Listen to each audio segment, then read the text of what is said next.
Suara saya jelas ya, terdengar? Jelas, Bu. Saya izin share screen, mohon di-mute-kan masing-masing, nanti waktu diskusi baru kita unmute-kan ya. Ya, silahkan di-mute-kan dulu. Saya izin share screen.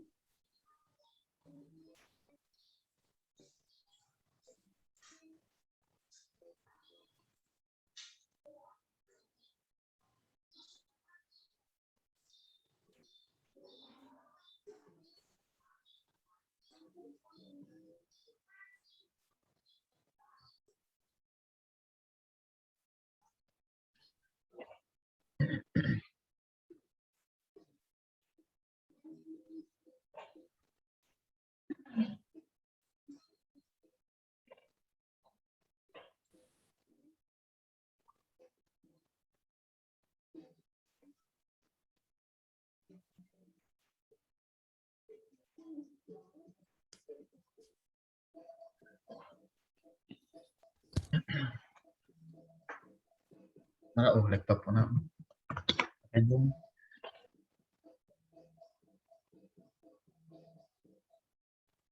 Ya, baik. Hari ini kita akan membahas yang pertama, yang kita akan bahas pada pertemuan hari ini adalah tentang perspektif keperawatan medikal bedah dulu, sebelum kita minggu depan membahas secara khusus tentang asuhan keperawatan pada gangguan sistem endokrin dan diabetes mellitus ya.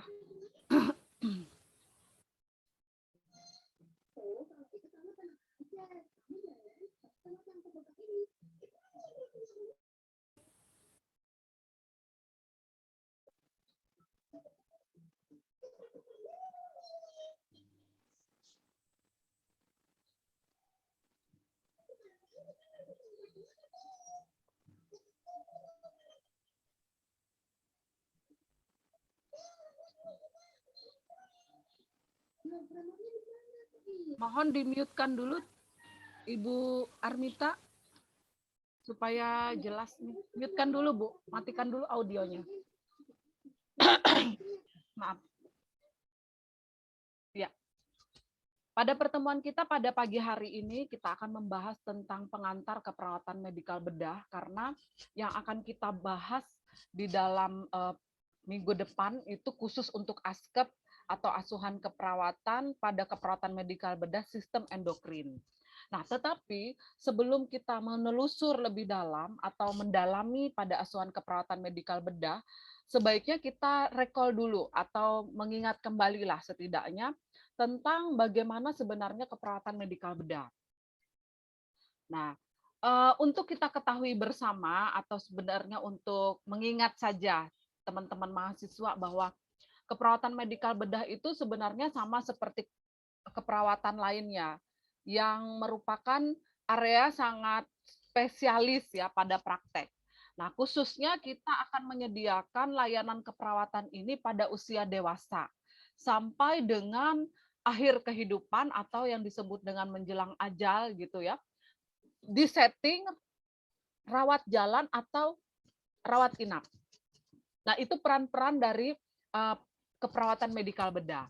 Nah, untuk melaksanakan keperawatan medikal bedah pada spesialis area ini, maka kita sangat membutuhkan praktek yang didasari pada pengetahuan yang luas dan juga keterampilan klinikal untuk membantu memenuhi kebutuhan pasien dewasa.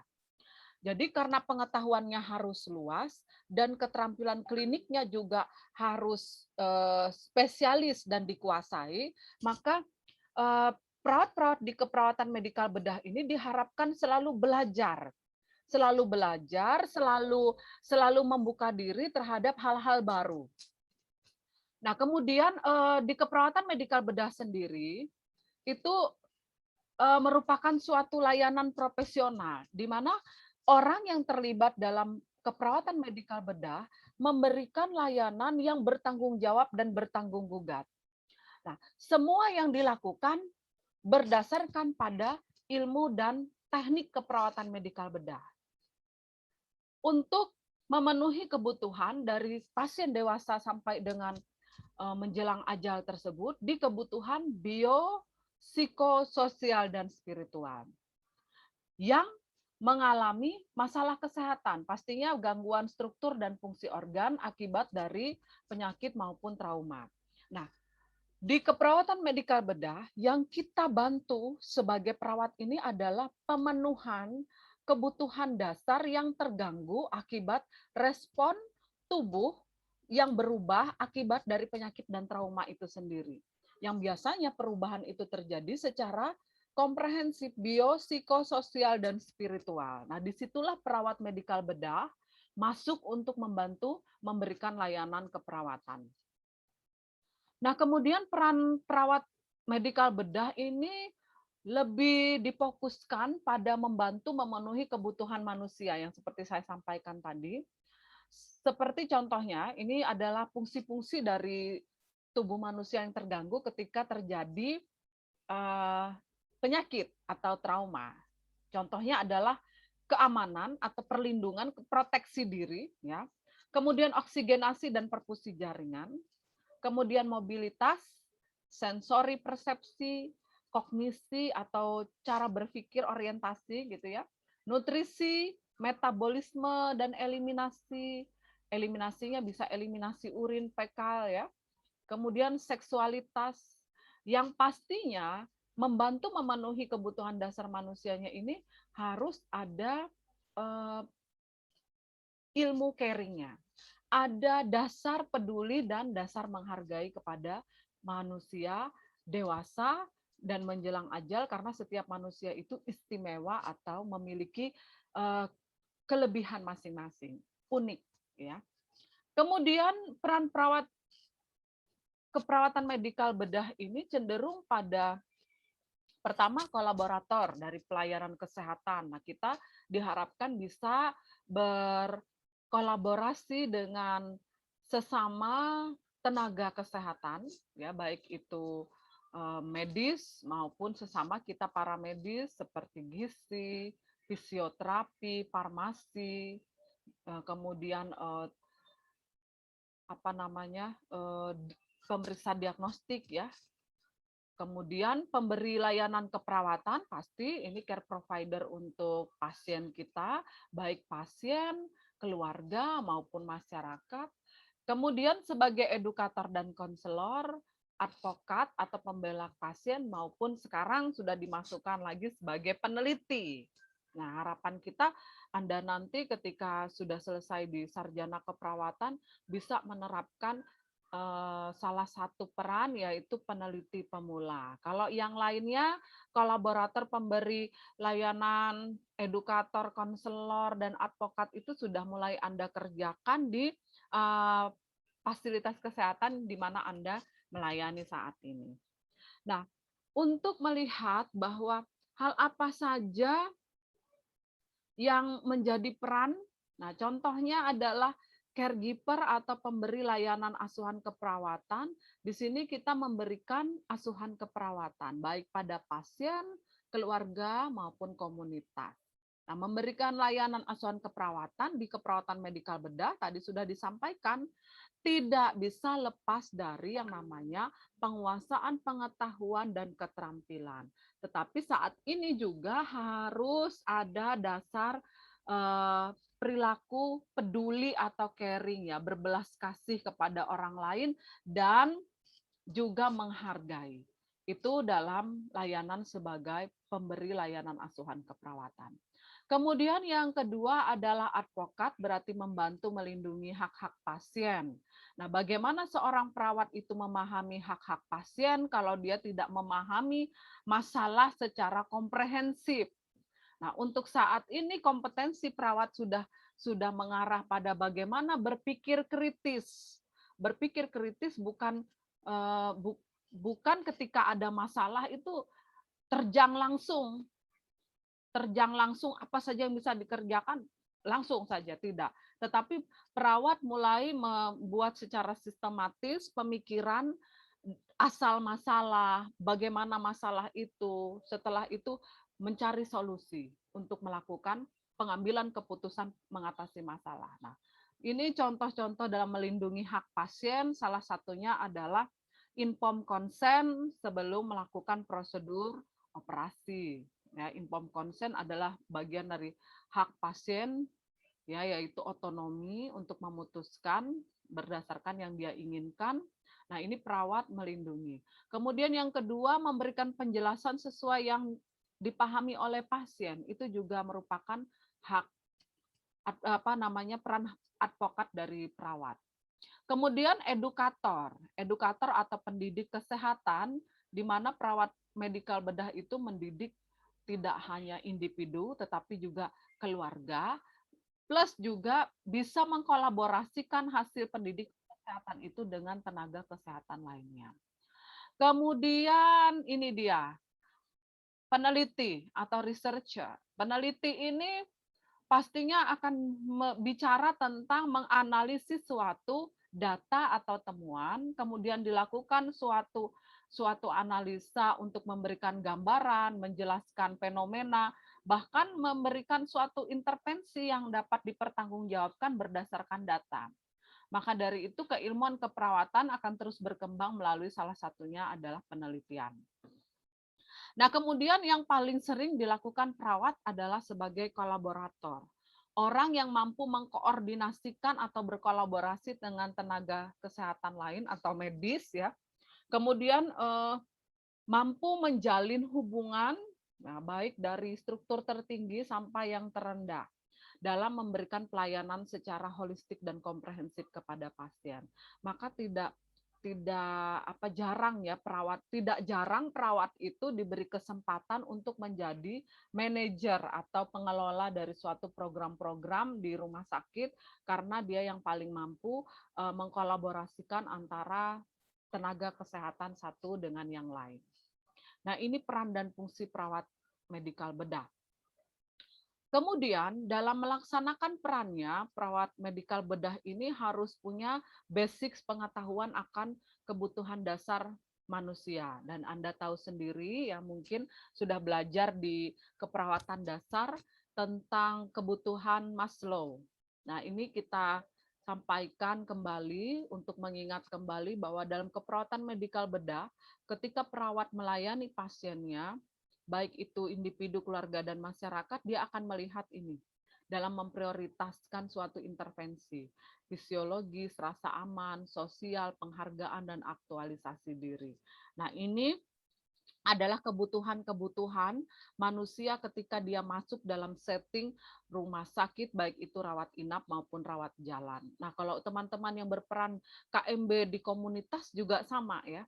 Nah, mungkin di komunitas berbeda sedikit birokrasinya dengan kita di setting rumah sakit, tetapi dalam pemahaman konsepnya itu sama tentang kebutuhan dasar, mulai dari fisiologi sampai dengan aktualisasi diri. Nah, untuk saat ini mungkin pasien yang masuk ketika baru-baru mereka membutuhkan kebutuhan ini, maka rumah sakit dengan manajemennya dia akan menyediakan hal-hal ini. Untuk bisa sampai makanan, minuman, tidur, dan pakaian ke pasien itu sangat dibutuhkan perawat untuk bisa memberikan ini kepada pasien. Kemudian rasa aman, keamanan, keteraturan, stabilitas, dan seterusnya ini juga membutuhkan salah satunya peran perawat.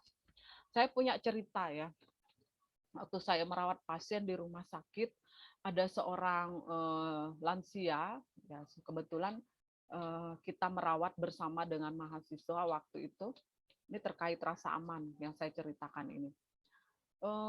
Pasien ini semua kebutuhan fisiologis sudah kita bantu.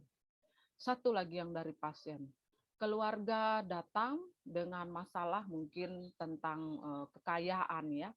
Jadi mereka datang dengan pengacara masing-masing dari anggota keluarga, membawa tumpukan kertas yang harus ditandatangani oleh pasien ini.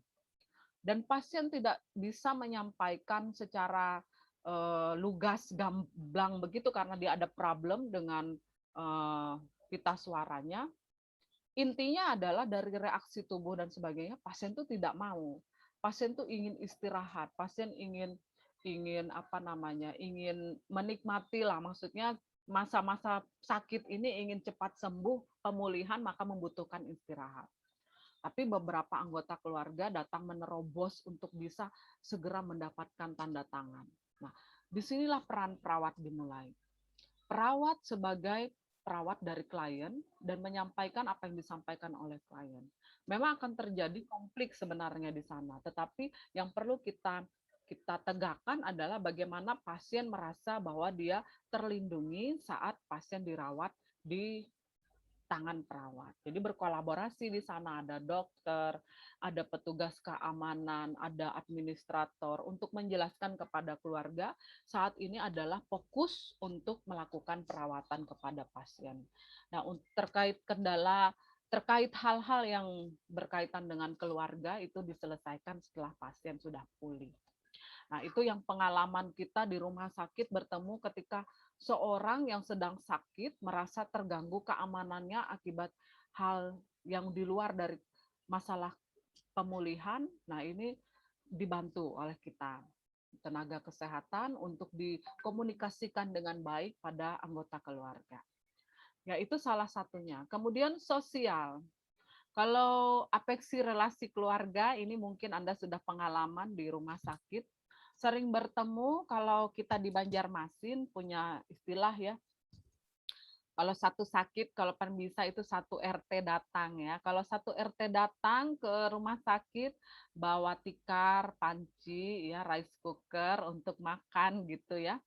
Nah, sambil melihat-lihat pasiennya, tapi juga begitulah mereka juga akan memenuhi kebutuhan dirinya. Nah, ini dibutuhkan beberapa pasien yang memang punya ikatan keluarga yang cukup baik. Tetapi jika masalah kesehatan pasien terkait misalnya gangguan pertukaran gas, istilahnya oksigenasi, ini didatangi oleh cukup banyak orang dan apalagi kondisi saat ini rentan sekali ya, high ya, infeksi ya, dibawa oleh luar. Nah, itu perlu sekali pengaturan atau administrasi dari rumah sakit terkait tetap menjaga relasi dengan keluarga, tetapi juga kita melindungi pasien dari infeksi silang. Nah, itu. Kemudian penghargaan kepada orang-orang yang kita layani, baik itu secara medis, paramedis, senyum, terima kasih, kemudian sikap tubuh lain itu juga. Dan terakhir aktualisasi itu pengembangan diri ya. Ini kebutuhan dasar yang juga menjadi bagian dari layanan keperawatan medikal bedah. Nah, selanjutnya tujuan keperawatan medikal bedah ini dibagi menjadi 4 bagian.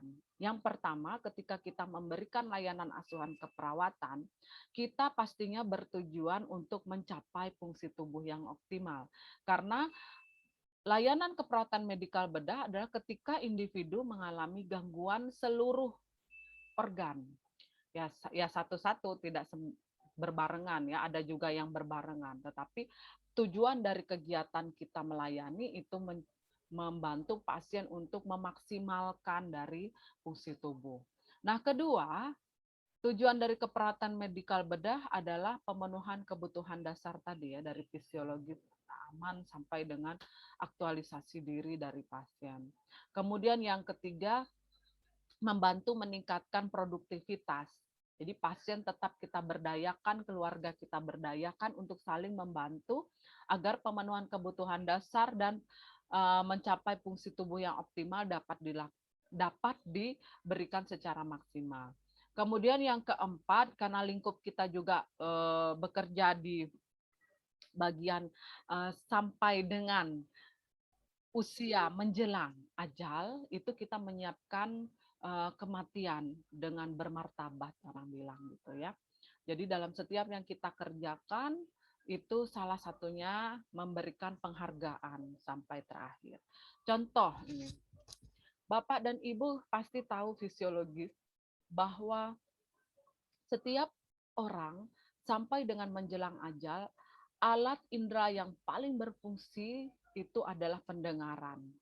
Nah, salah satu membantu menyiapkan kematian ini, setidaknya perawat yang melakukan perawatan, khususnya keperawatan medikal bedah itu, bicara sesuatu tidak menyakiti perasaan khususnya pasien. Mungkin kita maksudnya mau bercanda atau mau ya merelaksasikan diri dengan membicarakan hal yang lain. Tetapi ini perlu diingat saat kita melakukan perawatan, jangan jadikan pasien kita adalah objek, tetapi jadikan pasien kita adalah subjek.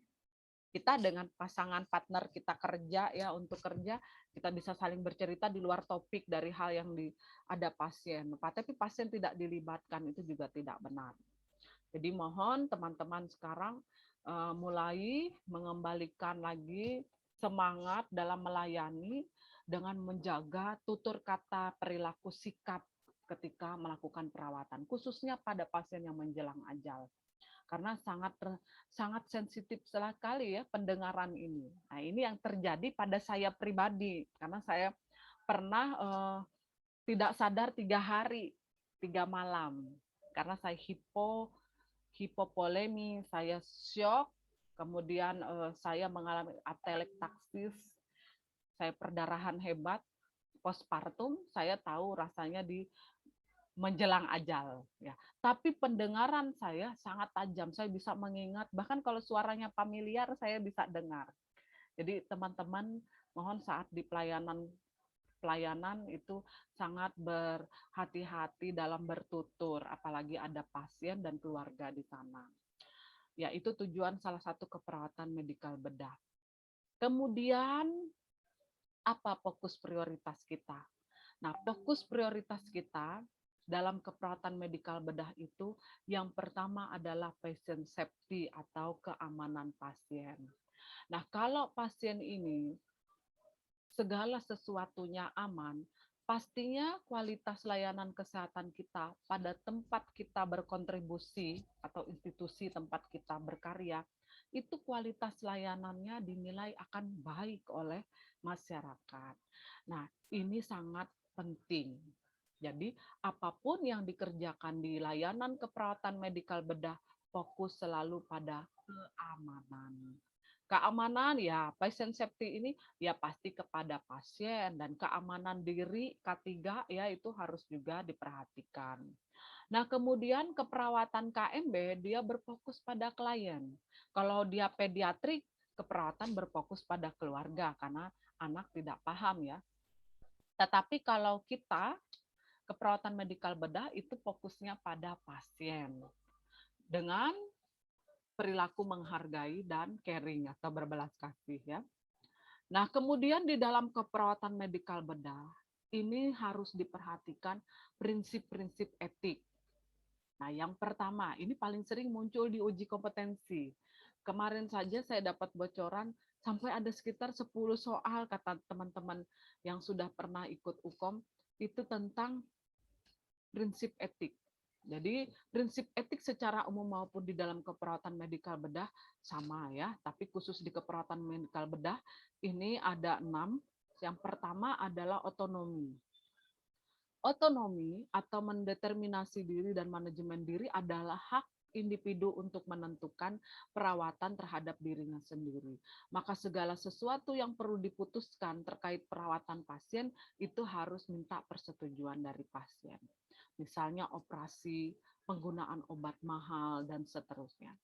Kemudian beneficient diambil dari kata benefit, artinya melakukan yang baik atau menguntungkan bagi orang lain. Jadi hal yang kita lakukan kepada pasien dalam pelayanan keperawatan medikal bedah harusnya melakukan hal yang baik untuk pasien. Karena tadi prinsipnya sudah patient safety ya. Nah, kemudian untuk yang ketiga, non-maleficient. Artinya kita melakukan pekerjaan atau pelayanan di keperawatan medikal bedah, itu kita usahakan selalu ada preventif hal yang merugikan kepada pasien. Kemudian yang keempat, fidelity atau ketulusan dalam merawat. Kemudian veracity itu menyatakan selalu kebenaran. Dan yang terakhir adalah social justice atau adil. Artinya dalam kita merawat pasien itu kita tidak melihat atau memandang latar belakang pasien. Semua kita layani. Nah, kemudian lingkup keperawatan bedah, ini yang juga perlu disampaikan, ruang lingkupnya adalah sasarannya individu, keluarga, dan masyarakat, khususnya usia dewasa. Kemudian basis atau intervensi dasar kita itu pada perawatan diri yang tidak mampuan melakukan perawatan diri. Kemudian fokus kita apa? Fokus kita ini adalah respon manusia menghadapi masalah kesehatan, baik masalah kesehatannya secara aktual maupun potensial. Potensial yang mengandung nanti bisa untuk promosi kesehatan.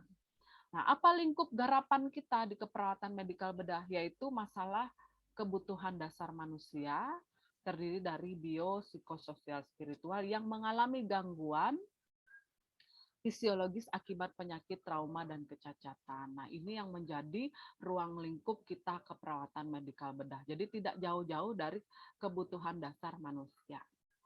Nah, apa yang harus dimiliki wawasan sebagai perawat medikal bedah? Yang itu pertama tentang wawasan keperawatan berfokus atau berpusat pada pasien, di mana pengembangan dasarnya itu adalah caring ya atau peduli. Nih. Kemudian harus bisa bekerja di dalam tim dan berkolaborasi. Maka pada saat pendidikan ini kami tekankan berulang-ulang pada mahasiswa reguler ya. Walaupun Anda non reguler juga perlu kami tekankan bahwa bisa mengadaptasikan diri dalam bekerja di dalam tim. Karena kita bekerja ini kan tidak bisa kita pilih selalu sesuai yang kita inginkan. Kita maunya selalu dengan teman tertentu ya, tidak bisa. Karena teamwork ini bisa jadi orangnya latar belakangnya beda-beda. Nah, ini diharapkan kita mampu beradaptasi dan membawa diri untuk bisa bekerja dalam tim dan berkolaborasi. Kemudian ada yang namanya prosedur SBAR. Di tempat kita di Swaka Insan kita sudah mengerjakan ini. SBAR itu adalah sarana komunikasi antar profesi kesehatan ya. Jadi SBAR kepanjangan dari situation, background, assessment, dan recommendation. Jadi ini dari berbagai asesmen tenaga kesehatan. Jadi misalnya saya perawat, saya bisa gambarkan situasi menurut pengkajian keperawatan. Kemudian saya juga bisa melakukan melihat latar belakangnya dari sudut pandang keperawatan, pengkajian, dan rekomendasi berdasarkan intervensi keperawatan. Sedangkan farmasi, fisioterapi, gizi, analis, radiologi, bahkan kedokteran pun mereka juga mengisi SBAR dengan sudut pandang asuhan masing-masing. Nah, kemudian pendelegasian tugas pada pekerja tidak profesional, misalnya pekarya, mahasiswa berkaitan dengan tanggung jawab tanggung gugat, ini keamanan dan keakuratan. Tolong diperhatikan. Nah, untuk saat ini kita diharapkan di rumah sakit bekerja sama dengan pendidikan untuk mensupport pendidikan para perawat-perawat atau calon-calon tenaga profesional kesehatan untuk mendukung karena mereka ini lahirnya menjadi tenaga perawat itu di era tatap maya atau online akibat adanya pandemi ini. Maka dari itu kita bekerja sama untuk saling mendukung dalam proses mereka belajar ya. Salah satu perawat kalau mahasiswa turun mereka menjadi mentor yang baik, tidak tidak apa namanya, tidak mendiskriminat ya, mendiskriminasi ketika mahasiswa tidak tahu apa-apa, tidak, tapi merangkul mereka bersama karena bagaimanapun kita membutuhkan generasi penerus untuk nanti melayani masyarakat karena kita ini akibat pandemi sendiri sudah banyak yang berguguran sebagai tenaga kesehatan. Nah, maka dari itu kita harus saling bahu-membahu untuk membangun penerus-penerus kita ini nanti agar mampu melayani juga sama berkualitasnya seperti saat kita atau bahkan lebih ya pada saat lebih lagi dari saat kita melayani. Nah, jadi berhati-hati ketika Anda menjadi seorang tenaga kesehatan profesional dalam mendelegasikan tugas. Seperti contohnya, ini dulu ya, kalau ada pasien baru itu langsung pekarya atau mahasiswa yang melakukan vital sign, itu berhati-hati.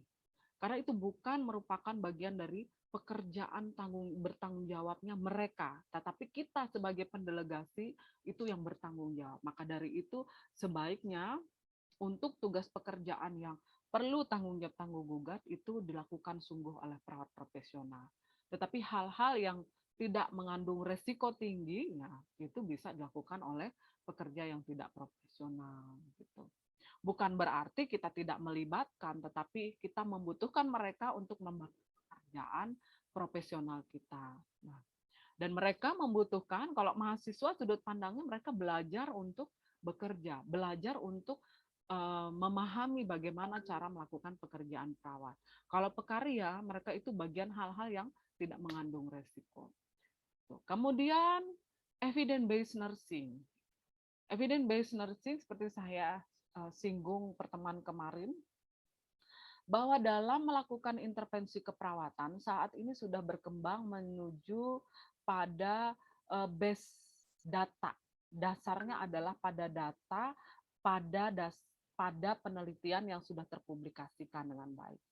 Jadi contoh, kalau dulu misalnya kalau pasien panas dilakukan apa? Oh, kompres.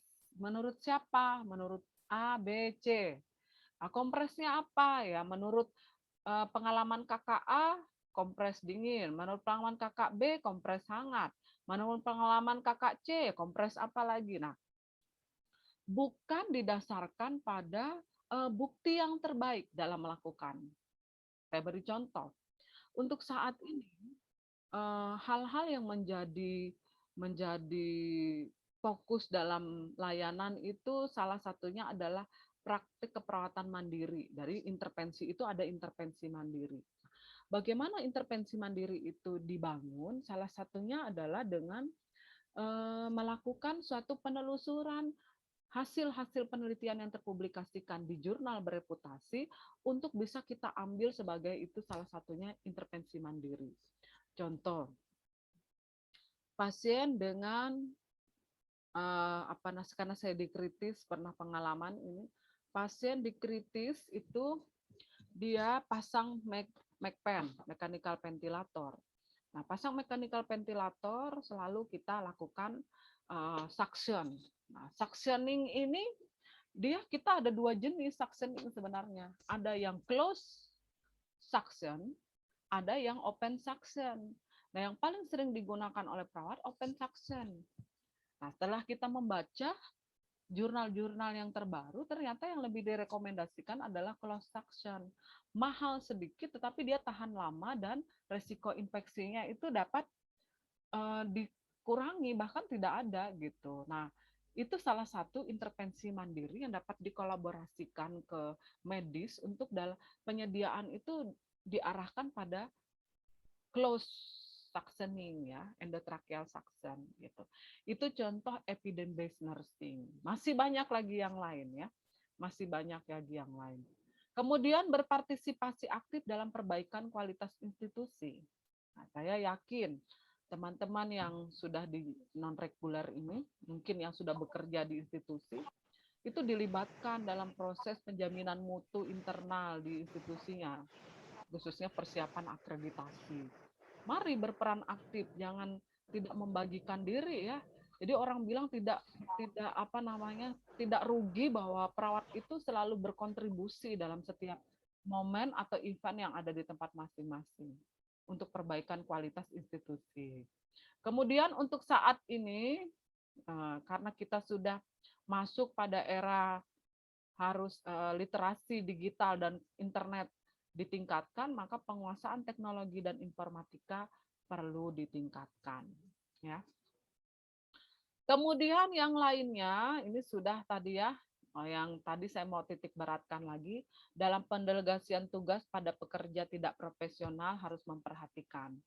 Yang pertama itu tepat tugasnya. Jangan sampai tidak tepat tugas. Kalau tugasnya misalnya pada mahasiswa memberikan obat, berarti misalnya menyiapkan obat oral. Nah, itu diobservasi, dipantau, tidak diberikan soalnya dia sendirian mengerjakan, tidak. Harus di bawah pengawasan kita. Tepat sirkumtansnya atau lingkungan yang tepat. Nah, ke orang lagi mengerjakan sesuatu lalu Anda delegasikan, nah itu bisa tidak tepat lingkungannya. Kemudian orang yang tepat, pada siapa nih? Misalnya, Vital Sign, pekarya memang punya basics, mahasiswa diajarkan di pendidikan. Anda harus cocok mana yang harus disampaikan. Kalau mahasiswa, nah mahasiswa yang belajar itu mahasiswa keperawatan ya, dengan mahasiswa yang lain, gizi dan seterusnya, itu diperhatikan. Nah, pekarya misalnya masalah linen, kemudian masalah membersihkan meja, melap sebagainya itu bisa diberikan kepada pekarya. Kemudian komunikasi harus tepat. Jadi ketika Anda menyampaikan sesuatu, bicaralah yang jelas, jelas melapalnya, kemudian tegas apa yang mau disampaikan. Ya, kemudian supervisi dengan benar ketika kita mendelegasikan suatu penugasan pada yang tidak profesional. Ini mohon teman-teman yang bekerja jauh di sana, saya tidak tahu nanti suatu hari bisa jadi CI untuk teman-teman mahasiswa yang baru. Jadi kalau Anda mendelegasikan atau memberikan informasi, tolong perhatikan 5R ini ya. Kemudian wawasan terkini untuk perawat KMB, yang pertama berpikir kritis. Nah, berpikir kritis berarti dia berpikir sistematis untuk mencari solusi. Jangan sibuk mencari pembenaran, menyalahkan sana sini. Yang berpikir kritis adalah berpikir secara sistematis, mencari akar masalahnya itu diperjelas sampai mencari solusi-solusi. Kemudian wawasan keperawatan medikal bedah itu keilmuannya itu di-update terus berdasarkan masalah keperawatan yang terkini. Dan pastinya kalau perawatan KMB itu bicara tentang proses keperawatan yang nanti akan kita sampaikan di 3S. Ya. Kemudian tolong diperhatikan teman-teman di keamanan perawatan medikal bedah itu diperhatikan dalam pemberian obat-obatan, kemudian menjelaskan atau mengkomunikasikan data pasien dan pengkajian klinis. Jangan sampai kita di luar dari area kita. Misalnya kita melakukan pemeriksaan jantung, kita boleh mendengarkan ya bunyi jantung lalu Anda menjudgment atau menilai secara, oh ini jantungnya mau berhenti. Padahal ada yang lebih berwenang, yaitu spesialis jantung dari medis. Jadi mengkomunikasikan data harap diperhatikan. Perhatian dan pengawasan pasien. Jangan sampai ada pasien risiko jatuh, Anda lupa taruh gelang risiko jatuh. Ya, ini berkaitan dengan pengkajian klinis. Kemudian penilaian klinikal ini kemampuan pengkajian keperawatan, tolong diperhatikan, inspeksi, palpasi, auskultasi, dan perkusi. Kemudian pencegahan kesalahan dan komplikasi, misalnya di SOP pemberian transfusi darah itu setelah selesai dispul dengan menggunakan NSSS. Nah, dipasanglah dextrose, dex 5%. Nah, itu sudah kesalahan. Maka untuk mencegah kesalahan dan komplikasi diperhatikan dengan baik standar operasional prosedur. Makanya SOP itu idealnya di perawatan medikal bedah, di stasiun keperawatan itu harus ada selalu itu. Ya, harus ada manual kerja standar operasional prosedur agar salah satunya mencegah kesalahan dan komplikasi. Kemudian intervensi, melakukan tindakan keperawatan dengan benar dan perilaku yang sesuai. Kemudian tanggung jawab profesional dan advokat klien, dan terakhir laporan mandat. Ya. Apa masalah yang sering ditemukan di komunitas terkait dewasa lanjut? Ini biasanya masalah tentang nutrisi dan hidrasi. Kenapa saya sampaikan nutrisi dan hidrasi? Masalah pada nutrisi ini dua. Bisa dia kekurangan nutrisi, bisa dia kelebihan nutrisi. Nah, ini yang menjadi tren saat ini. Penyebab penyakit tidak menular pada keperawatan medikal bedah paling banyak adalah kelebihan nutrisi, ya, obesitas. Nah, kemudian penurunan mobilitas, stres dan kehilangan, kecelakaan, penggunaan obat dan penyalahgunaan, sampai juga masalah mental dan perilaku. Kemudian adanya pengabaian dan penelantaran. Nah, kemudian masalah tren pada dewasa lanjut di rumah sakit biasanya adalah masalah tidur, nutrisi juga ada, kontinensia masalahnya bisa inkontinens ya, bisa konstipasi juga ya. Ini baik ini kontinensia urin atau fekal, kemudian bisa konstipasi juga ya. Konfusi, bingung, jatuh, kerusakan integritas kulit yang paling sering ya. Kemudian perawatan transisi dari rumah sakit atau perawatan jangka panjang di rumah. Ini masalah tren yang di rumah sakit. Kemudian tren isu keperawatan medika bedah terkini saat ini yaitu yang pertama kalau sudah di luar negeri itu ini pakai robot ya. Belum masuk lagi di Kalimantan ya, robot. Kemudian ini herbal saat ini sudah ada nih empon-empon corona ya. Kemudian sudah hadir sekarang telemedicine. Kemudian di keperawatan hipnosis oleh perawat bagi pasien yang takut disuntik ini sudah complementary nursing ya. Salah satunya dengan hipnosis. Yang lainnya nih obat-obatan ya. Obat-obatan, penggunaan obat-obatan dan juga injeksi. Ini tren-tren, isu tren saat ini. Nah, apa yang dibutuhkan untuk saat ini? Yaitu kemampuan berpikir kritis, di mana kita harus mampu membuka pemikiran untuk mencari solusi, kreativitas menganalisa, dan bagaimana mengkomunikasikannya. Nah, ini untuk tren isu terkini untuk keperawatan. Nah, clinical judgment itu kemampuan menilai secara klinis dan pengambilan keputusan di dalam keperawatan. Oke, ini referensi yang kita gunakan. Sudah selesai untuk perspektif keperawatan medikal bedah. Sebentar, saya charger dulu laptopnya. Ya, sudah selesai yang satunya ya. Saya stop share. Ya, apakah ada yang mau ditanyakan? Silakan.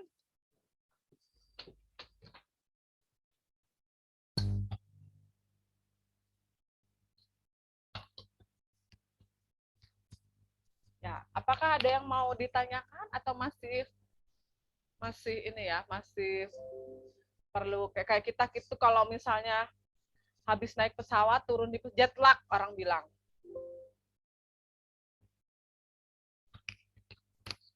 Ya. Apakah ada yang mau didiskusikan? Ini rata-rata bekerja di puskesmas apa rumah sakit? Puskesmas, Bu. Oh, Ibu Lisa puskesmas ya. Oke. Puskesmas. Oh, banyak puskesmas. Bu. Bu Arya di mana? Puskesmas. Puskesmas, Bu. Oke, oke. Tapi nanti soal UKOM-nya nggak cuma puskesmas ya. Semua area. Kayaknya saya sendiri aja nih Bu yang dinas kesehatan ini. Ya, semua area Bapak dan Ibu. Jadi ada di jiwa, ada juga perawatan anak, maternitas.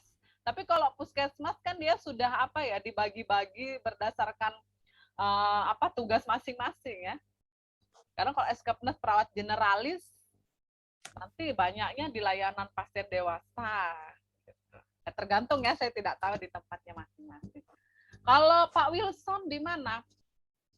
Di puskesmas, Bu. Oh, puskesmas juga ya. Yang Iya, rumah Bu. sakit siapa? Nggak ada. Saya, Bu. Oh, Bu Saya, Esther. Bu.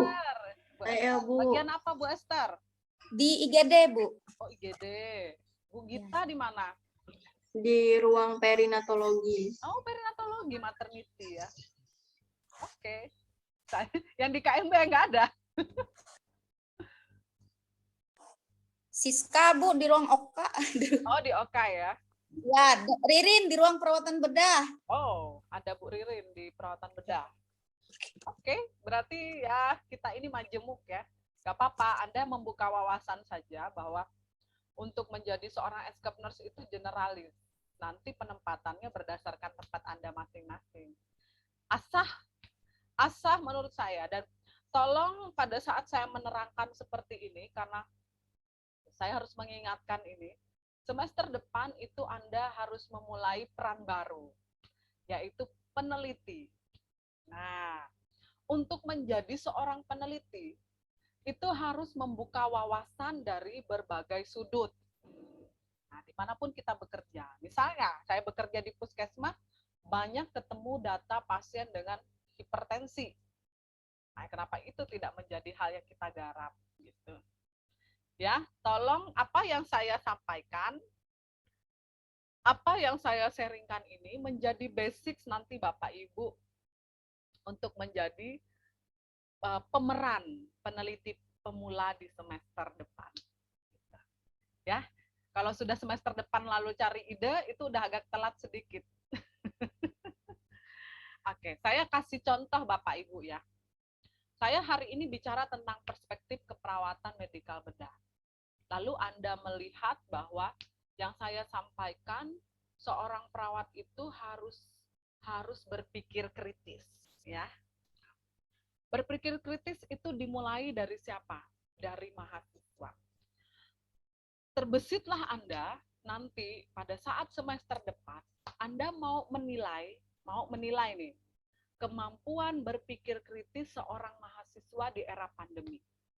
Bisa tidak itu dijadikan tema penelitian? Bisa. Karena Anda berangkat dari teori. Oh, teorinya bahwa yang saya sampaikan tadi, seorang harus memiliki kemampuan berpikir kritis. Berpikir kritis berarti dia berpikir sistematis dan juga mempunyai kerangka untuk mengatasi masalah, kerangka berpikir untuk mengatasi masalah. Lalu Anda ingin melihat saja, mendeskripsikan bagaimana gambaran berpikir kritis pada mahasiswa di era pandemi. Mau mahasiswa yang belum lulus atau mahasiswa yang baru lulus. Kumpulannya banyak di kampus. Bagaimana mengambilnya? Bisa via online. Gitu. Jadi ini menjadi ide. Paham maksudnya? Nah, lagi yang saya terangkan. Kedua nih. Tadi yang saya sampaikan, bahwa seorang perawat itu harus punya perilaku caring terhadap pasien. Lalu Anda ini nanti ingin melihat era pandemik ini bagaimana perilaku caring perawat. Atau nggak usah ke perawat, bagaimana perilaku caring dosen. Kita aja bertatap muka tidak pernah, hanya lewat online. Kira-kira bisa diukur nggak? Banyak dosen stikes waka insan, hampir 20-an. Nah, bisakah digali itu? Bisa banget. Bisa sekali. Bagaimana perilaku caring dosen? Bagaimana perilaku caring mahasiswa? Bagaimana perilaku caring perawat? Kalau Anda, aduh Bu, saya ingin melihat perawat saja, silakan perawat. Nah, itu Bapak dan Ibu salah satu contoh hal kecil tentang suatu konsep yang mencetus kita berpikir agar nanti Anda bisa naik level sedikit menjadi peneliti pemula. Nah, terlebih lagi nanti saya akan menerangkan sedikit tentang 3S, ya, SDKI, SLKI, dan SIKI. Ya, mungkin Bapak Ibu sudah pernah ikut seminar, sudah pernah ikut pelatihannya. Nah, ini hanya kita bangunkan saja dari ingatan Bapak dan Ibu betapa pentingnya saat ini perawat Indonesia menyatukan bahasa, baik itu diagnosanya, bagaimana mengintervensinya. Nah, bagaimana kita menyusun diagnosa, jangan sampai satu diagnosa aja kita bisa beda-beda bunyinya. Saya beri contoh. Dulu kalau ada nyeri pasiennya, itu saya bisa dapati 4 diagnosa tentang nyeri dari mahasiswa yang kita bimbing. Yang non-reguler ya. Nanti ada satu membawa perubahan rasa nyaman titik 2 nyeri. Satu. Kedua, perubahan rasa nyaman titik 2 nyeri. Tadi gangguan rasa nyaman, yang ini perubahan. 3, nyeri akut. 4, nyeri aja, nggak tahu nyeri akut apa nyeri kronis. Padahal kita sama nih. Kita sama perawat. Kenapa dalam membuat bahasa diagnosa aja kita bisa beda-beda? Karena tidak terstandar waktu itu. Tergantung buku acuan masing-masing. Kalau Ibu Kris pakai Linda Jual Carpenito, saya pro Linda Jual Carpenito. Kalau Anda pakai Nanda, Anda pro sama Nanda. Terserah, bahasa kita bisa beda. Atau nanti mau ikut aliran dosen, lulusan dari kampus A, kampus B, kampus C, dan seterusnya, kita juga beda. Nah, saat ini Indonesia mempunyai standar panduan profesi yang terdiri dari 3 itu. Kita mulai ya, kita mulai mendiskusikan. Saya izin share materi saya, nanti saya bagikan kepada teman-teman mahasiswa.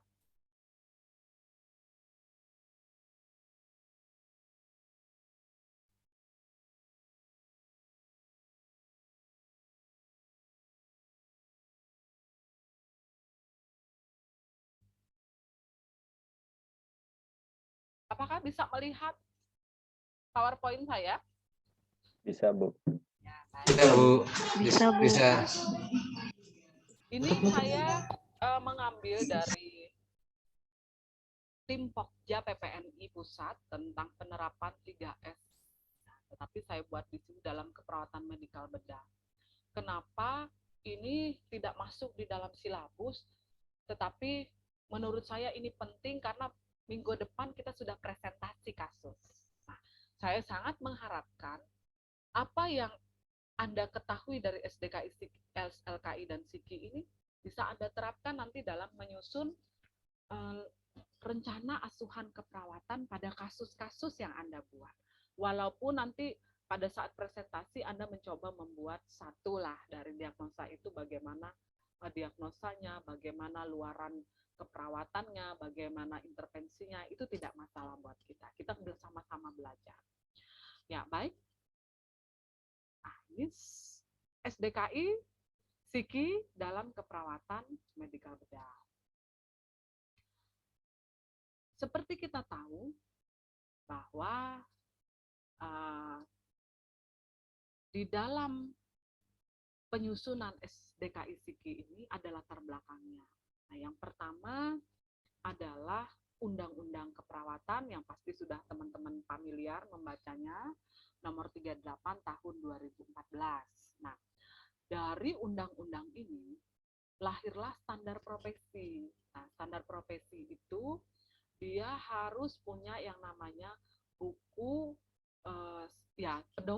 pedoman untuk kita bersama tentang standar suatu profesi keperawatan. Nah, standar suatu profesi keperawatan yang salah satunya kita harus tahu mendiagnosa, karena kita proses keperawatan ya. Proses keperawatan terdiri dari diagnosa keperawatan, intervensi, implementasi, dan evaluasi. Nah, itu dibuatlah buku SDKI, SLKI, dan SIKI. Nah, selain itu, dilihat dari standar kinerja profesional SKP ini ya, standar kinerja profesional kita juga, ini tertuang di dalamnya, di penjaminan mutu, di kitab pendidikan pun juga begitu, di penelitian, di etika dan penilaian kerja itu dimasukkan.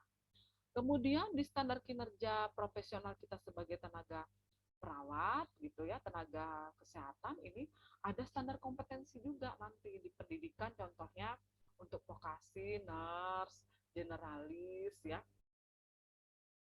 Kemudian nurse spesialis, nurse subspesialis, kalau kekhususannya medikal bedah, gadar, kamar bedah, kritis jiwa, ini diharapkan bisa digunakan. Nah, kemudian yang lainnya standar asuhan keperawatan. Seperti kita tahu tadi yang sudah saya sampaikan, bahwa standar asuhan keperawatan itu terdiri dari diagnosa, intervensi. Nah, kalau kita di proses keperawatan itu ada implementasi, lalu luaran atau outcome ini kan masuk dalam intervensinya.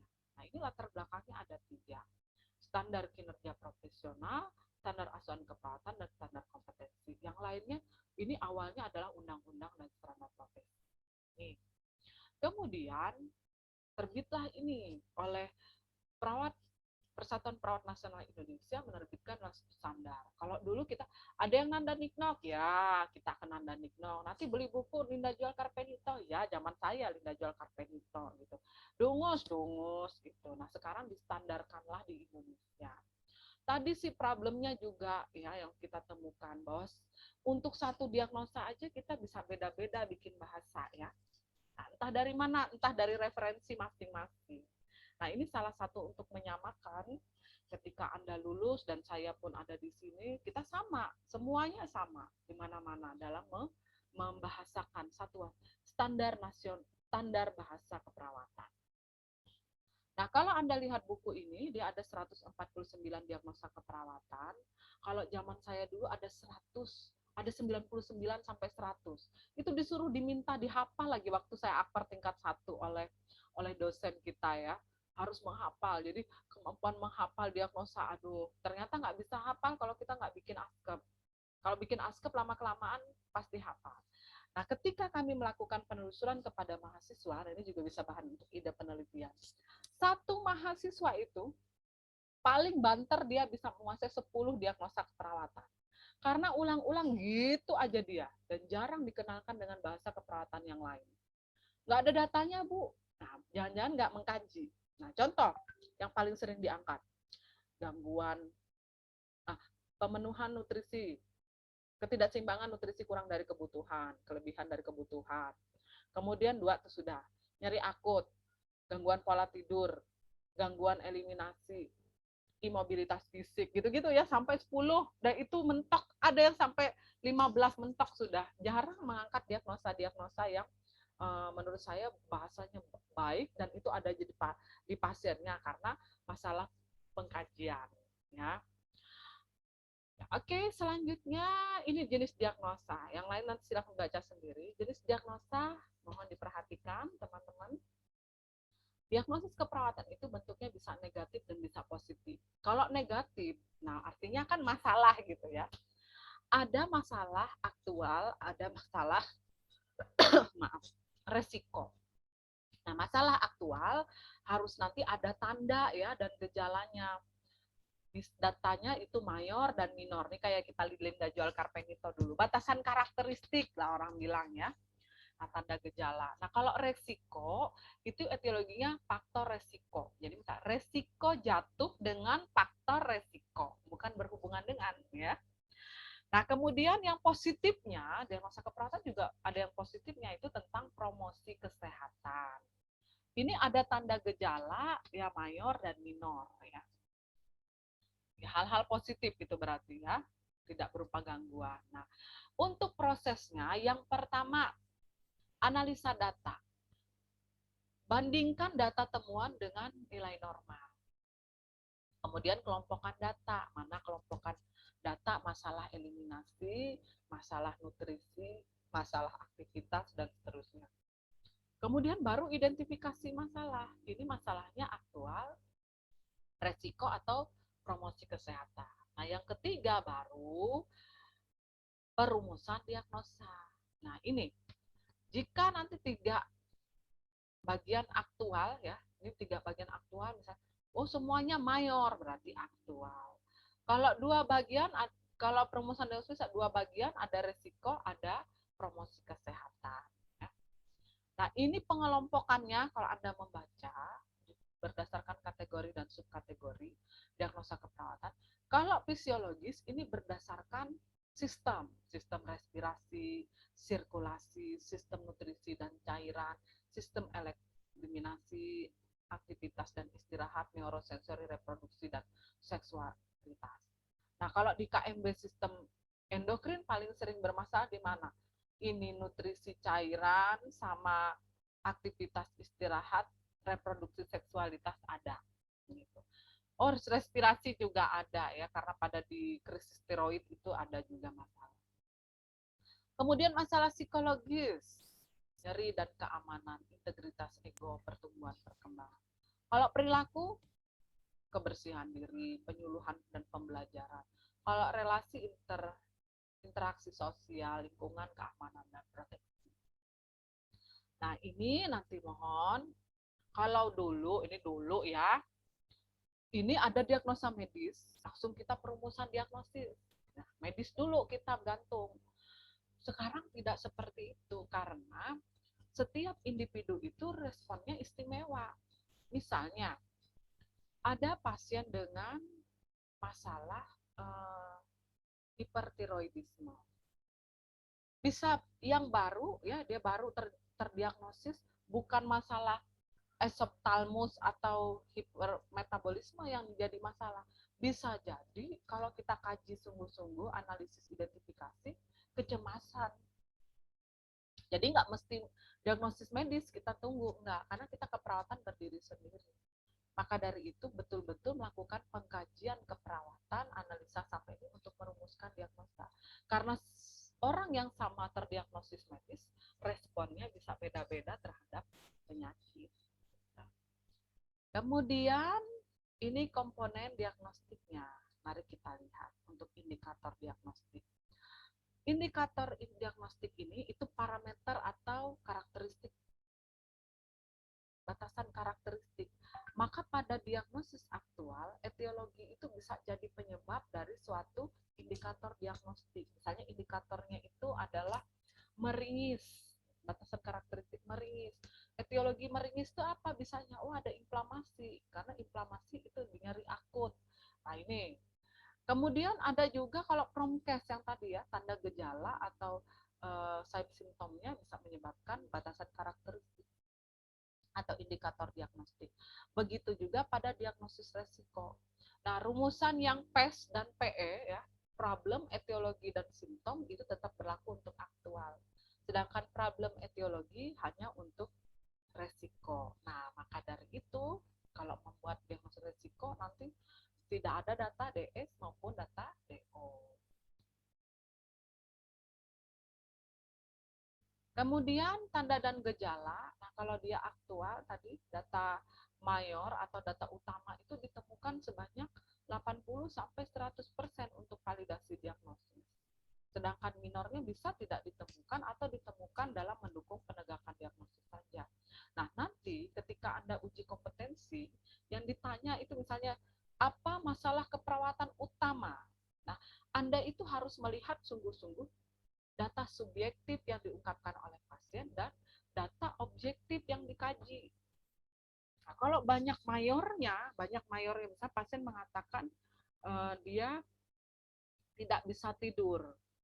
Lalu data batasan karakteristik kan diberikan banyak tuh, tidak bisa tidur, menguap, mata panda, dan seterusnya. Kalau 80% mendukung dari subjektif itu, maka itu bisa dikatakan aktual.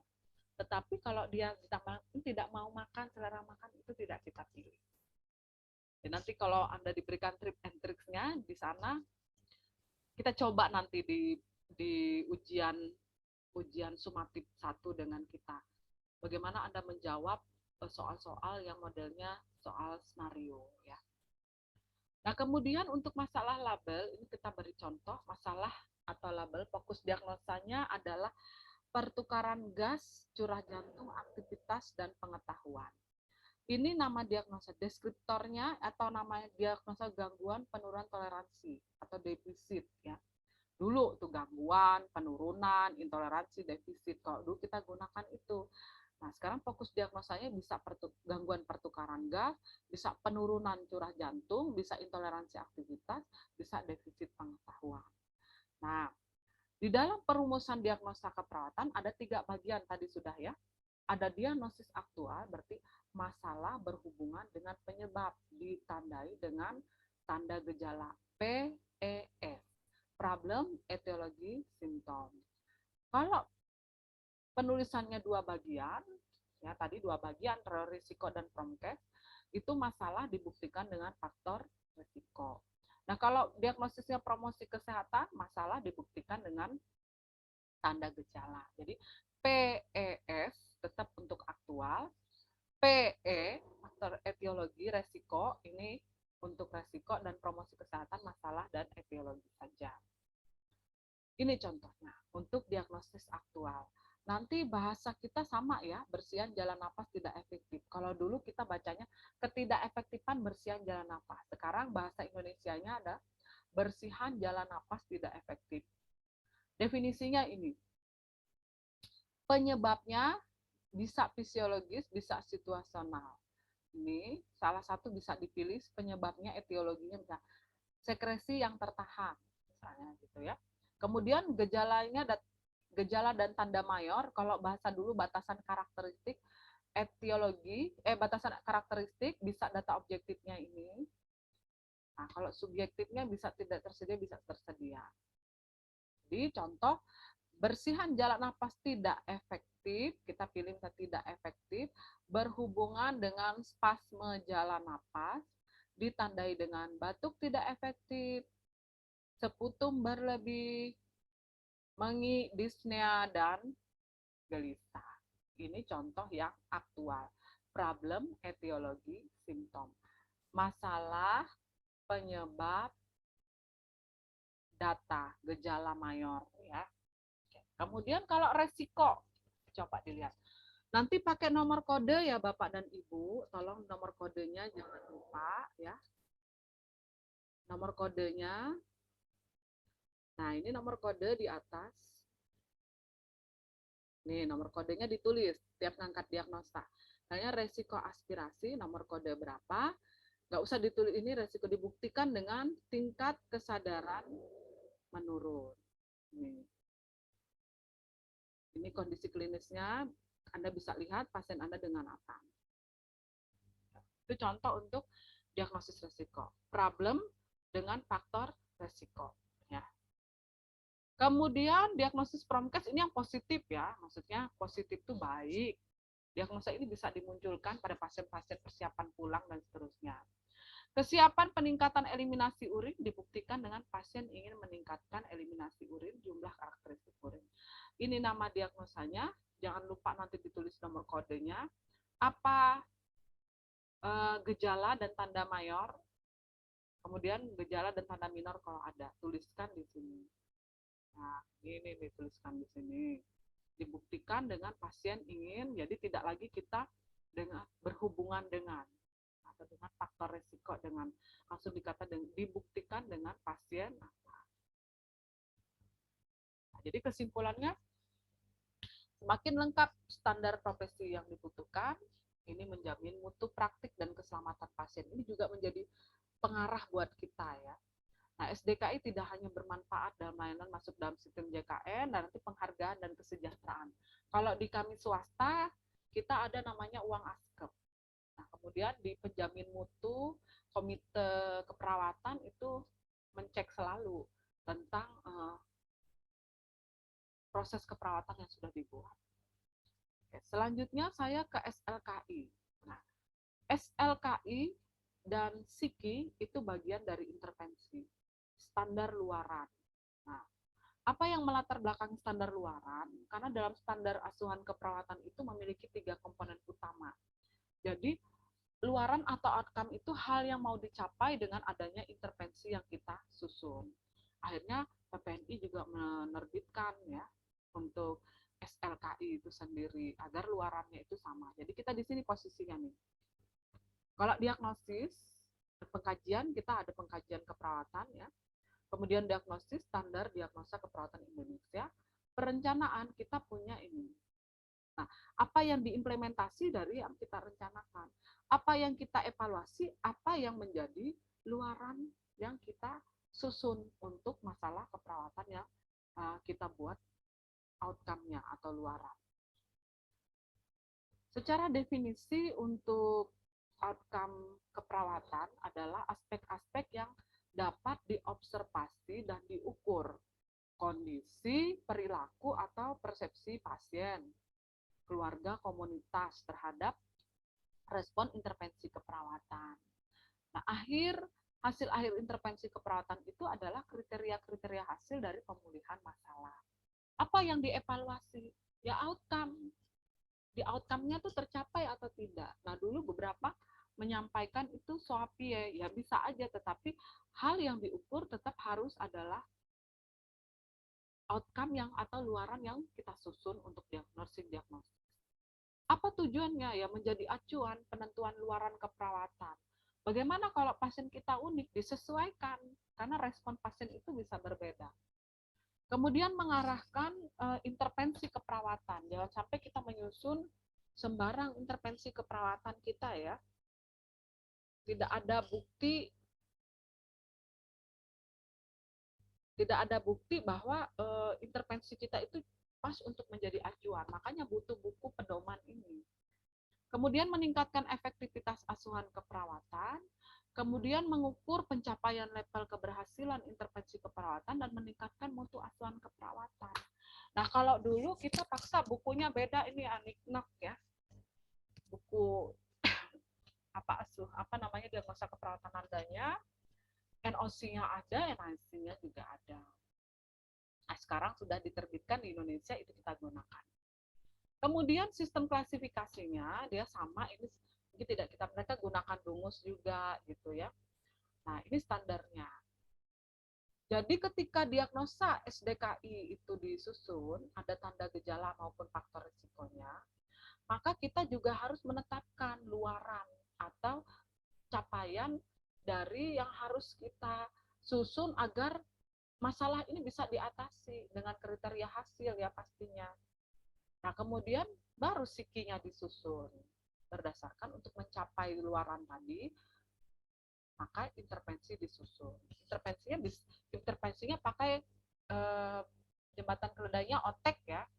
Kalau dulu kita bagi menjadi 4. Ini agar lebih mudah 4 ya. Yang pertama diagnosa keperawatan pengkajian, intervensi keperawatan mandiri, intervensi keperawatan edukasi, dan edukasi keperawatan kolaboratif. Sekarang kita singkat menjadi OTEK, observasi berarti pengkajian kan, kemudian terapeutik ini berarti mandiri keperawatan, edukasi berarti health edukasi dari keperawatan, dan kolaborasi dari keperawatan. Nah, dulu kalau terapeutik ini mandiri ya, intervensi keperawatan mandiri. Sekarang intervensi keperawatan terapeutik.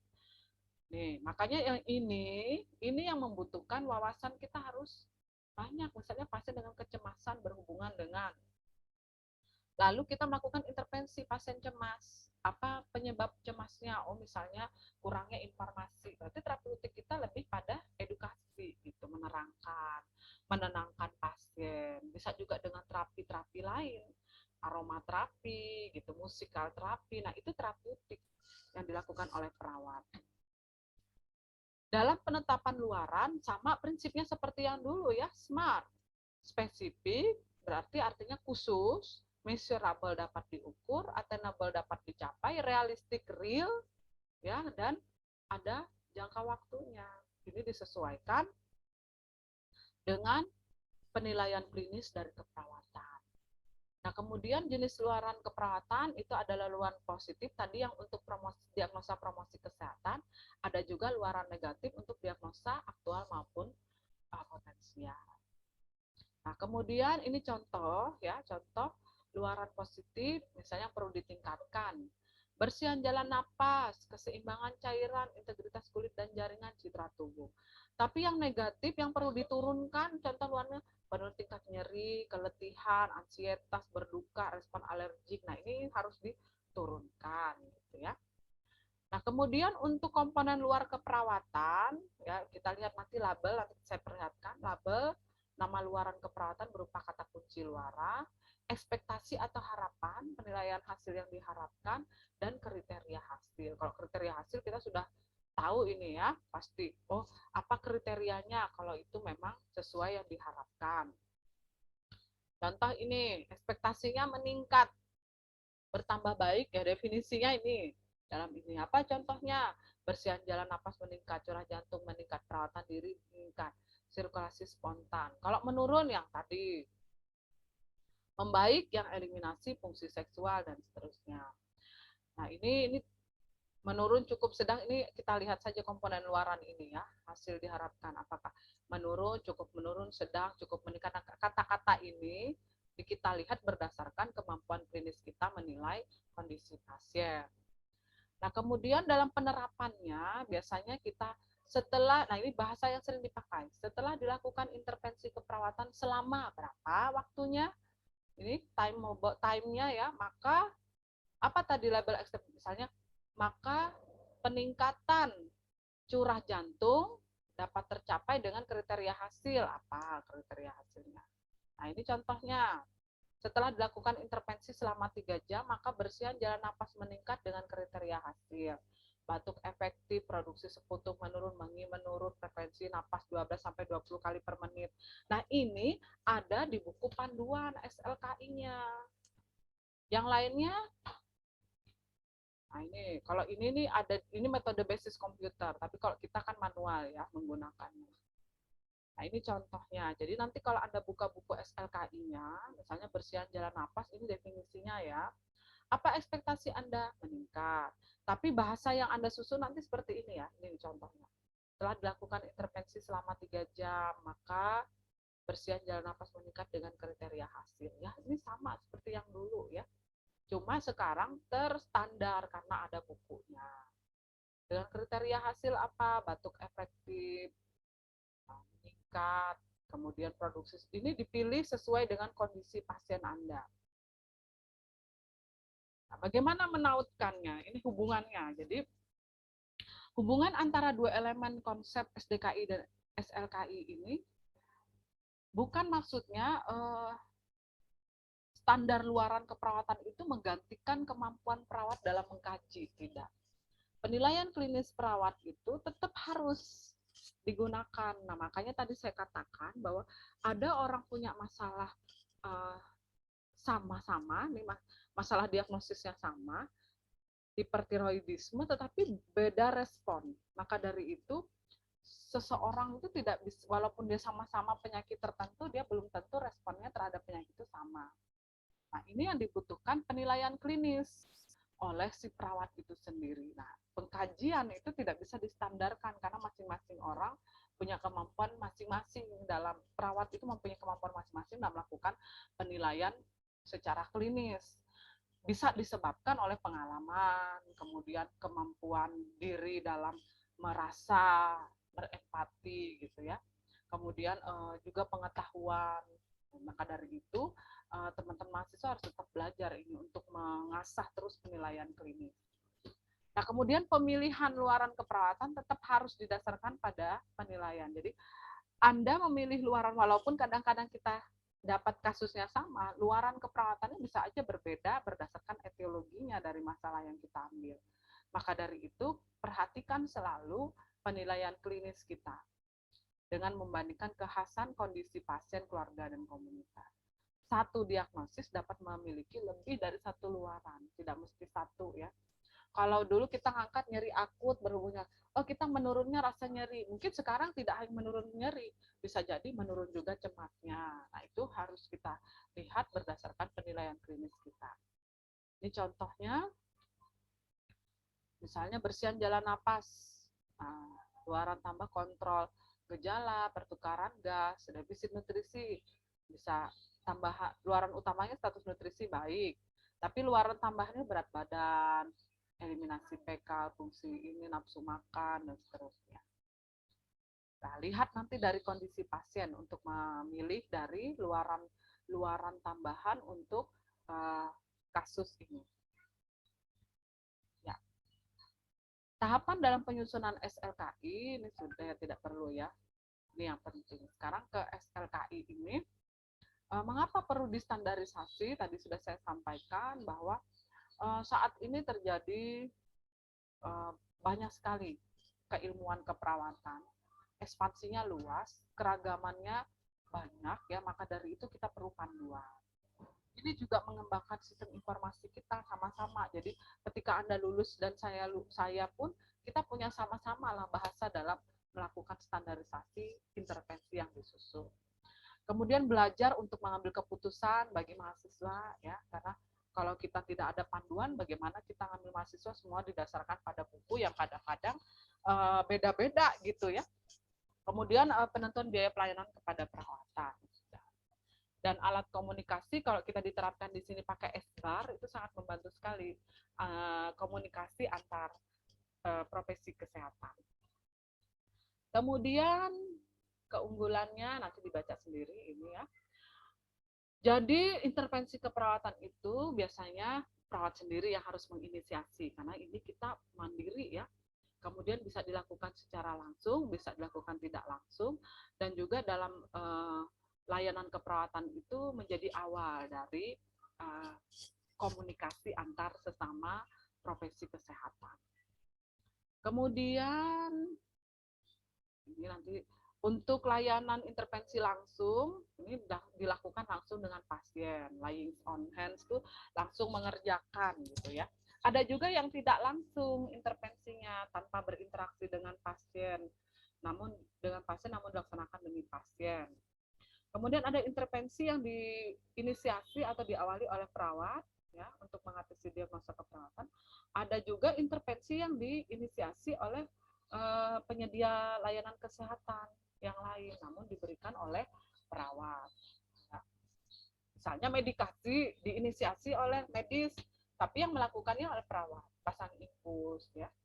Kemudian setelah itu pemeriksaan yang diinisiasi perawat tapi dilakukan oleh orang lain itu ada juga, misalnya kita masuk pasien stroke dengan resiko gula darah tinggi, kemudian setelah itu pemeriksaan kolesterol resiko itu kita menginisiasi harus ada pemeriksaan itu nanti dilakukan oleh tenaga yang lain.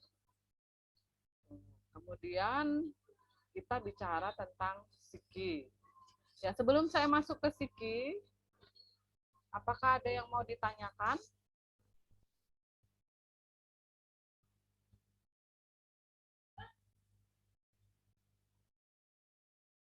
Belum ya? Kita lanjut dulu nih. Oke, kita lanjut dulu ke standar intervensi keperawatan Indonesia. Mungkin teman-teman ada problem dengan jaringan, nanti saya sharekan link untuk video pembelajaran kita pagi ini dan materi, nanti silahkan Anda bisa download ya. Oke.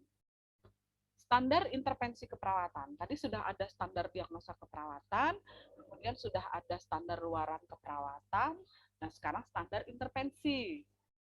Nah, sistem klasifikasinya ada 5 ya, 5 kategori, 14 subkategori, 590 intervensi keperawatan. Wah, banyak ya. Ini sebenarnya sudah disusun taksonominya dari umum atau tinggi ke khusus ya.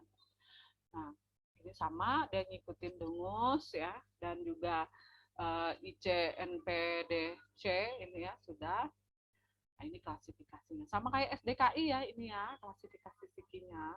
Ya iya dia akan mengikuti diagnosa. Jadi di sini nah, kalau tadi ada 144 diagnosa, dia ada 590 intervensi. Mengapa perlu diklasifikasi? Mudah menelusuri nanti intervensi keperawatan, lalu mudah untuk memahami keanekaragaman intervensi keperawatan ya. Lalu memudahkan pengkodean untuk yang menggunakan basis komputer. Untuk kita yang manual, tolong perhatikan dari bukunya. Nah, kategorinya. Untuk fisiologis, maka intervensi ini untuk mendukung fungsi fisik dan regulasi homeostasis. Tadi sudah ya. Yang kedua, kalau dia psikologis, intervensi keperawatan ini mendukung fungsi mental, proses mental dan perilaku. Nah, kalau dia perilaku, maka intervensi keperawatan mendukung perubahan perilaku atau gaya hidup. Nah, kalau kategori relasional, intervensi keperawatan ini mendukung hubungan interpersonal atau interaksi sosial. Kalau dia lingkungan, maka sebentarlah. Intervensi keperawatan ini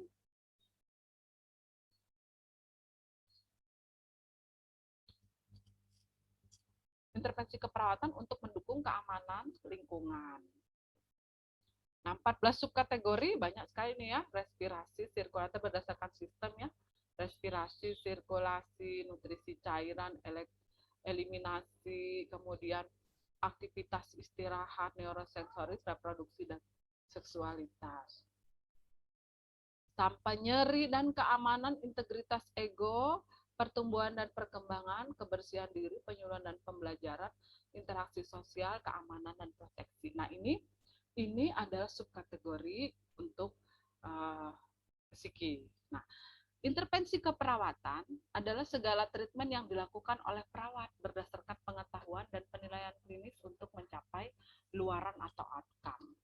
Nah, maka dari itu, mohon teman-teman yang di puskesmas maupun di rumah sakit mengasah kemampuan penilaian klinisnya, pengetahuan dengan banyak membaca ya, dengan banyak membaca. Kalau Anda bertugas di ruang perinatologi untuk mendukung pekerjaan Anda, baca tentang hal-hal perinatologi. Anda bekerja di ruang bedah, Anda bekerja di puskesmas, harap sering membaca. Ya, banyak sekali informasi berseliweran dengan literasi internet dan interaksi digital saat ini. Oke, selanjutnya ada label ya, nanti ada label juga sama, ada definisi juga ada dan tindakannya. Ini yang lebih mudah kita pahami kalau melihat ini ya. Nah, misalnya manajemen napas, ini namanya label intervensi. Kemudian untuk definisinya ini, nah ini tindakannya sudah ada untuk oteknya ya, observasi apa yang harus diobservasi, terapeutik. Nah, kita pilih ini sesuai dengan respon, keistimewaan respon pasien yang kita nilai secara klinis. Nah, kemudian untuk tindakannya ini ya sudah disampaikan di sini. Nah, kalau di tahap reguler Anda juga itu pakai rasional, nanti membuat rasionalnya. Jadi berikan minum air hangat apa rasional kok air hangat dengan kepatenan jalan napas misalnya. Nah, itu Anda baca secara fisiologis. Ya. Nah, apa hubungan antara SDKI dengan psiki? Nah, ini hubungannya. Tadi sudah ya, tidak menggantikan ini. Nah, sifatnya komprehensif. Tidak bersikap preskriptif, namun lebih bersikap merekomendasikan. Preskriptif itu artinya, ya itu aja satu, itu tidak. Ya, sebelum menggambarkan sudah diberikan, tidak. Tetapi kalau rekomendasi, dia lebih merekomendasi, jadi sesuaikan dengan nanti kasus yang kita tangani. Karena setiap orang itu mempunyai keistimewaan masing-masing. Kemudian tautan ini memberikan gambar hubungan antara SDKI dan psiki ini, memberikan gambaran tentang kemungkinan intervensi yang dapat dijalankan untuk mengatasi diagnosa atau masalah keperawatan. Memiliki tingkat level yang berbeda, ya, ada intervensi utama tetapi ada juga intervensi penunjang. Nah, jadi tautan dibagi 3, ada tambahan, ada mendelegasi, ada yang memodifikasi, sekali lagi berdasarkan kondisi pasien. Nah, ini level. Kalau level 1 berarti intervensi utama. Level 2 intervensi pendukung. Nah, level 1 intervensi utama berarti intervensi prioritas karena bersifat resolutif. Itu memberikan penyelesaian terhadap masalah. Kemudian memiliki kesesuaian dengan diagnosis atau etiologi keperawatan, memiliki banyak tindakan-tindakan mengatasi masalah, dapat digunakan di berbagai setting rawat inap maupun rawat jalan, rumah sakit maupun layanan kesehatan di masyarakat. Kemudian efektivitas intervensi banyak diungkapkan dalam penelitian, hasil penelitian dan referensi. Ini yang saya katakan kemarin, intervensi itu harus diacukan juga pada hasil penelitian. Karena memiliki efektivitas yang cukup baik dalam memberikan solusi pada masalah keperawatan. Kalau level 2, intervensi pendukung bukan merupakan intervensi prioritas, hanya tidak bersifat resolutif, tetapi dapat menunjang resolusinya terhadap masalah. Nah, hanya digunakan pada setting tertentu saja, kemudian efektivitas tidak atau belum banyak diungkapkan. Nah, bagaimana pertimbangan pemilihan intervensi? Kalau memilih intervensi, pastinya harus didasari pada penilaian klinis perawat. Kemudian aspek yang dipertimbangkan, yang pertama karakteristik diagnosa keperawatan tadi ya, aktual, potensial, atau promosi kesehatan. Kemudian kriteria hasil pasien yang diharapkan mau apa. Kemudian kemampuan pelaksanaan intervensi, kemampuan perawat, penerimaan pasien, penelitian yang mendasari intervensi ada nggak gitu ya, dan kewenangan klinis. Ini pertimbangannya nanti dalam menerima ya, ketika diagnosa keperawatan hasil diharapkan, intervensinya ada tidak hasil penelitiannya untuk mendukung intervensi keperawatan tersebut, kemampu laksanaan intervensi, penerimaan pasien, dan kemampuan perawat mendukung tidak. Nah, itu yang dipilih menjadi intervensi keperawatan. Contoh tautannya ya. Nah, bersihan jalan napas tidak efektif.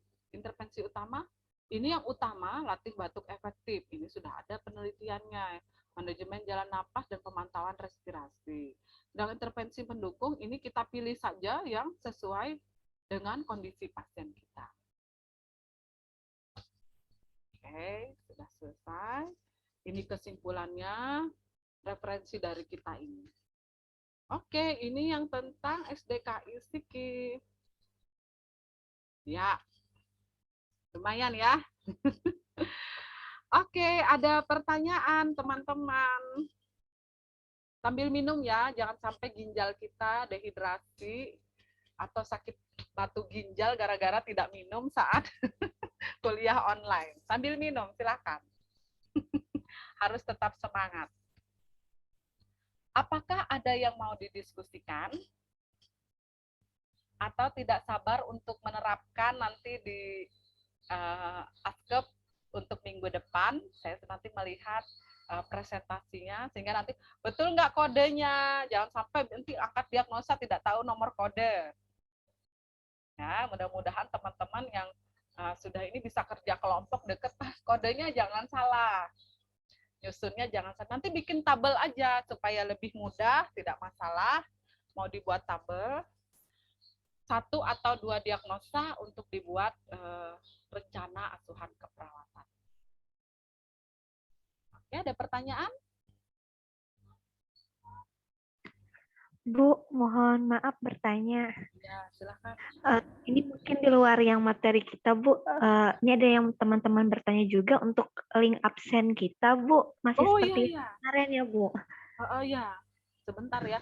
Link absen ini memang disediakan koordinator, Bu Arya, dan teman-teman. Iya, Bu. Tapi kalau begini nanti saya yang bikin link absen, kemarin salah-salah ya namanya ya. Oke, saya yang bikin lah link absen, saya bantu Bu Berni. Oke. Iya, Bu. Makasih, Bu. Oke. Ada lagi? Tampak bersemangat untuk presentasi minggu depan. Maaf, nanti saya akan atur ya. Jadi mohon semua kelompok sudah siap karena waktu kita cukup panjang. Kemarin sore setengah hari dan hari ini seperti setengah hari Anda harus mempersiapkan, dianggap 1 hari untuk presentasi kita di hari Jumat. Hari Sabtu saya menyiapkan modul. Nah, modul ini dikerjakan mandiri. Kalau yang presentasi kan kelompok. Kalau modul itu mandiri. Modul saya nilai cukup sulit ya, karena ini akan bicara banyak tentang drug study, kemudian patofisiologi, kemudian analisis, serta pastinya rencana asuhan keperawatan 3S diterapkan. Nah, karena ini cukup banyak modul saya, Sabtu itu full day Anda mengerjakan modul individu. Karena minggu depannya lagi, itu sudah tidak lagi, terakhir minggu depan. Kita bergerak sangat cepat, jadi tanggal 1, tanggal 2 Oktober itu sudah tidak lagi dengan saya, sudah ke Ibu Berni. Jadi terakhir mengumpulkan modul, responnya nanti per WA saja di kelompok, atau ke email saya minta dikirimkan, itu tanggal 30. Saya akan kirimkan segera modulnya. Jadi ada waktu 1 minggu mengerjakan modul mandiri secara diketik di Word, bukan tulis tangan ya. Tapi cukup banyak karena ada 5 kasus. Ya, jadi minggu depan hari Jumat saya akan atur jadwalnya, kita presentasi. Ya, presentasi kasus masing-masing. Saya sudah lihat kasusnya, mudah-mudahan teman-teman bisa mempersiapkan dalam minggu-minggu ini.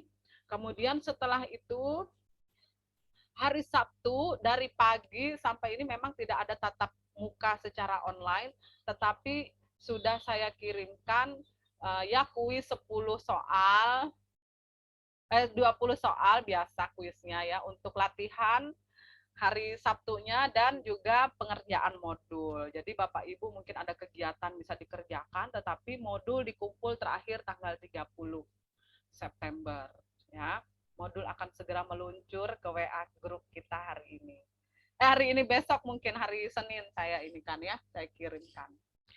Oke, kalau tidak ada pertanyaan, berarti waktunya Anda untuk mencerna. Hari ini segera saya bagikan hasil ujiannya tadi, nilainya, kuis kita.